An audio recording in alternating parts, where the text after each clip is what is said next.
guys, Oscar here. Welcome to a special Transformers video review. Today we're going to be taking a look at Hasbro's Combiner Wars Protectabot set. So, as you can see here is the entire set, all 6 bots, because their G1 set had 6 pieces. Anyway, so from left to right, of course, we're going to have, we got Groove, we got Streetwise, First Aid, Blades, Hotspot, and the new boy, Rook. Now, this basically, in my opinion, initiates the whole, as we joked on the podcast, the repaint wars. You know, this guy, Streetwise, is clearly a repaint of the Dead End mold, a retool also. Off-Road is a retool also. Full-blown repaint of Alpha Bravo, everyone's favorite G1 character. And Hotspot is an original mold as well as Rook. But Rook and Hotspot are going to be repainted in later lines. You already seen them in the BotCon reveals. This is basically going to be Onslaught. They're going to retool this guy to be Swindle and Hound. That's going to be Ironhide. That's going to be, I forget who it is. One of the shitty fembots for the Victorian Combiner. But all in all, this is the set. And a lot of fans are pissed because this guy became a Legends figure, but then Takara's releasing him as a Deluxe. But even as a Deluxe class figure, when all 5 of them are combined, this combined form looks ridiculous. Now, I was excited when Hasbro announced the Combiner Wars line. I really was. I invested in them. I bought the Superion set. I bought the Menasor set. As you saw, I have the world's fastest Menasor review, and basically, I made fun of it because it was just horrible, poorly executed. But I love the way Superion worked out. You're going to see him in a second. So let's go ahead and talk about this real quick. The pieces that turn into the hands or feet. Now, this I kind of actually really dig because whereas the Fall of Cybertron Bruticus set, they actually had the arms and legs embedded in the robots, and it just looked, you know, that just combined just looks stupid. But with this, you know, you could use this as a foot like this, and if you flip this out and bend this here, you actually have something remotely close to a hand. So, yeah, this is kind of dumb. I wish you could just flip that back, but you can't. And so, they basically have weapons on their hand, on top of their hands, and their feet or their toes are basically whatever. Okay, that is pretty silly, but still. Nevertheless, I kind of really dig this set, so let's go ahead and take a look at this guy. First off, let's take a look at Blades in vehicle mode. He is basically an Alpha Bravo repaint, except for a new head, and he doesn't look all that, and he looks meh. We have Rook, the new guy, all new mode. I really like this vehicle mode, especially when, whoops, sorry, he was combined before I recorded this review. I really do like this mold. I think it's really interesting. I'm going to show you the one problem I have with it over there, because I'm not going to dwell on transformations. We have Hotspot. He is a fire truck. Whoa, he's so secure. Yeah, the fire truck mode reminds me a lot of Sentinel Prime, but I guess they did with what they worked with what they had, which is still kind of no excuse, whereas Hasbro has numerous resources, and yeah, I'd add some paint apps to Hotspot. I have this one, apparently.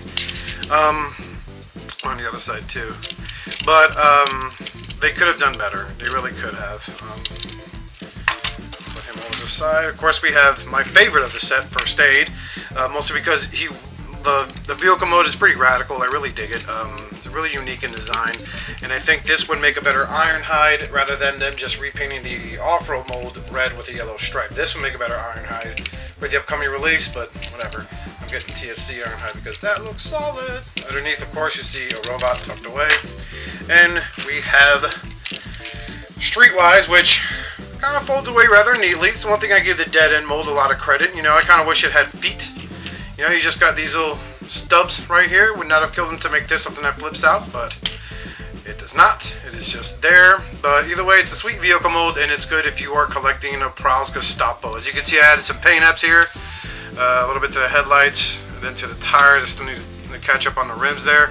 And I plan on adding a little more gray, because this, I forgot what color. I think this is just regular white plastic. It's an off-white compared to First Aid and Rook. So clearly, Streetwise is not a virgin. And then we have Groove, itty bitty guy. So of course he has 3 modes. He has his vehicle, his robot, and he's also a chess piece. But that looks retarded on Defensor. It really does. There's also the fan mode where people prop them on Rook, and I think that looks silly also. But so let's go ahead and clear the area here. We're gonna check these guys out in robot mode. And here we have the entire Protectabot team in robot mode. So As you can see, you know, Groove is not a bad robot. I actually kind of like him, but I think I would have preferred him as a deluxe class figure. So, I mean, he's not bad, and you'll see what they all basically have in common. The posability on Groove is not all that bad. He's got some bicep. His elbows are on ball joints, and legs are on hinges. He's got a thigh swivel and all that stuff. So he's not bad. You could even like pose him with his arms crossed, like, get away from the call, motherfucker. And we'll put him away here to the side. Here we have the Alpha Bravo repaint of Blades, and he's got the funniest head sculpt ever. If you take a look at him right there, you go. It's got one of those things like, he's got that serious face. But anyway, it's not a bad, you know, I like the repaint. Focus. I like the repaint, I really do. I like the Alpha Bravo figure. I thought he was actually really neat. So, it's not bad, and he doesn't feel that bad. Thankfully, like, you know, he is kind of stubborn to get out of vehicle mode or even arm mode. It just feels like I'm going to break him every time I separate his legs, mostly. So we'll put him over to the side. Up next is, of course, Rook. First Aid. I am a Transformer fan. Up next is First Aid. Again, I love this robot mode. I love what they did. I really, really dig the head sculpt. A lot of detail put in there. Although he could use some paint apps like it's no one's business. So yeah, I really dig First Aid. And now we have Streetwise, who is a member of my Praga Staple. And you'll see, I was working on a video for Skullface regarding that, but just time, man, that's all there is to it. Not a bad robot mode. Again, this is the dead end mold, and I like the dead end mold. It's probably my favorite out of the entire Stunticon line. Although Breakdown's starting to grow on me, believe it or not. So, head on a ball joint, he's got bicep swivel, no wrist swivel. None of these guys have wrist swivels, even the Voyagers. Knee articulation, and again, nothing on the feet. So, from the back, he's basically got the hood of his car mounted up on him, and that's basically a trend you're going to see. Now we have Rook. Rook has what I call T-Rex arms, because they're small. Hell, he can't even get a good arm cross. It looks like he's ready to beat your ass, and he's got that head that kind of looks like the top of a little Rook castle thing, whatever, I forgot what it's called. But Rook, I don't know, man. He's got tired tits over here. I mean, it's not as bad as Maki Toys' Hotspot, but I'm sure that's still a good figure. Miles ahead of these. Not bad at all. He does have a thigh swivel, knee joint. He's got some sort of foot articulation, but it's only able to move because of transformation. So, you know, his back, he's got a chunk of his vehicle on his back, but that's a thing again with this line. And now, we've got Hotspot. Good old Hotspot. Now, this bot mode is bitchin'. I really do like this bot mode. I really do. I love the paint scheme. I think it used a little bit more paint apps. I added a little red there, and as well as some parts inside his forms. See, I painted him silver because, unlike the G1 toy, you know, it was all blue. On the side here, I added some details also right up here, and I touched up a little in here. I really do like Focus. Hotspot. This is a new camera, so I apologize. I really do like Hotspot as a figure, but you know what kills me about all these Voyager class figures is the lack of wrist articulation. It's just, you know, it makes me have to go on a tangent, like, you know, remember when Voyager figures were really articulate? Well, not this line. So, no wrist articulation. He has a bicep, elbow, head's on a ball joint, which isn't bad. Knees are on sweet sounding ratchets. Yeah, oh, fuck you in the butt. And what we have here now is the issue with the legs. A lot of people were complaining because they said like this, it's just floppy, it comes out. You have to basically bend them, and then there you go. Now it's in securely, and you could try to get some posability out of him, but other than that, I think this is not a bad robot mode. But the reason why we buy Combiner War figures is because they can combine. So without further ado, let's take a look at them in combine mode. And here we have Defensor in combine mode. As you can see, as I'm maneuvering the camera, you have First Aid as his arm, same thing for Blades, and down here you have streetwise, and the same thing for Rook as the legs. And what really bothers me about the legs is that it reminds me a lot of like the late 90s when kids were wearing really baggy pants and their sneakers were underneath. That's what I get reminded of when I look at this. And essentially just the torso mode itself just seems a little off on a proportional sense. And then the same thing with the arms. Like my first aid here, he has that issue there. You know, God forbid I put a weapon there. If I'm lucky, he'll hold it that way. But if you try to budge it, it's just really loose. First aid's not a bad arm per se. And posability goes, you know, you have bend at the elbows or the feet. You know, the shoulder does rotate. The head goes around, and we'll talk about that in a second. The feet do actually, there is knee articulation, which isn't bad per se. The legs do go forward, and they do go back. They're on ratchets.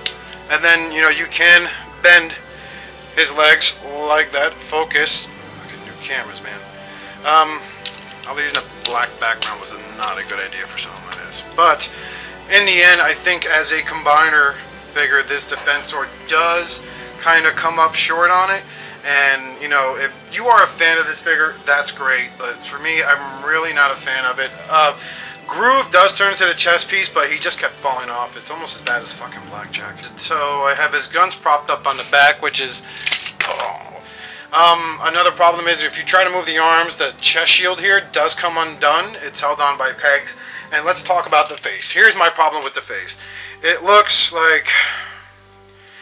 he looks like he's just getting over depression.